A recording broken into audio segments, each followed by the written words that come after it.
اتر پردیش کے سنبھل میں عید کی نمازوں کے دوران ان چیزوں پر رہے گی پابندی۔ ریاست اتر پردیش کے سنبھل میں نماز عید کے لیے پولیس اور انتظامیہ نے تیاریاں شروع کر دی۔ نماز عید و الوداع جمعہ سے قبل پولیس نے 2 چیزوں پر پابندی کی واضح احکامات دیے۔ ایس پی سنبھل چندرا نے کہا کہ عید کے دوران سنبھل میں سڑکوں پر نماز پڑھنے کی اجازت نہیں ہے، لاؤڈ اسپیکر کی بھی اجازت نہیں ہوگی۔ امن کمیٹی کے اجلاس میں پولیس انتظامیہ نے ہدایت کی ہے کہ عید پر سڑکوں پر نماز کی اجازت نہیں دی جائے گی۔ کہا گیا کہ نماز عیدگاہ اور مساجد کے احاطے میں ادا کی جائے گی۔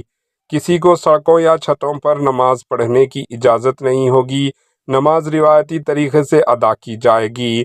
اسی دوران ایس ڈی ایم نے کہا کہ لوگوں سے اپیل کی گئی ہے کہ وہ تہواروں کے دوران عید اور نوراتری کو باہمی ہم آہنگی کے ساتھ منائیں۔ انہوں نے کہا کہ عید کی نماز پلیٹ فارم یا سڑکوں پر ادا کرنے کی اجازت نہیں ہوگی، لاؤڈ اسپیکر کی بھی اجازت نہیں ہوگی۔ سنبھل کے علاوہ میرٹھ میں بھی سڑکوں پر نماز عید ادا کرنے والوں کے خلاف سخت کارروائی کی جائے گی۔ ایس پی سٹی نے سخت کارروائی کا انتباہ دیا۔ سیکیورٹی کو یقینی بنانے کے لیے حساس علاقوں میں اضافی ٹیمیں تعینات کر دی گئی۔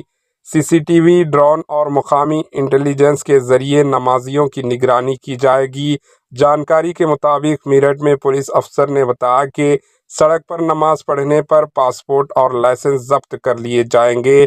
پولیس نے سڑکوں پر نماز نہ پڑھنے کی اپیل کی ہے۔ آپ کو بتاتے چلیں کہ گزشتہ سال احکامات پر عمل نہ کرنے پر 200 افراد کے خلاف مقدمہ درج کیا گیا تھا۔ Bureau report AHN news. AHN news کے یوٹیوب چینل کو سبسکرائب کریں اور بیل آئیکن کو دبانا نہ بھولیں تاکہ آپ کو ہر نئی آنے والی ویڈیو کا نوٹیفیکیشن بر وقت مل سکے۔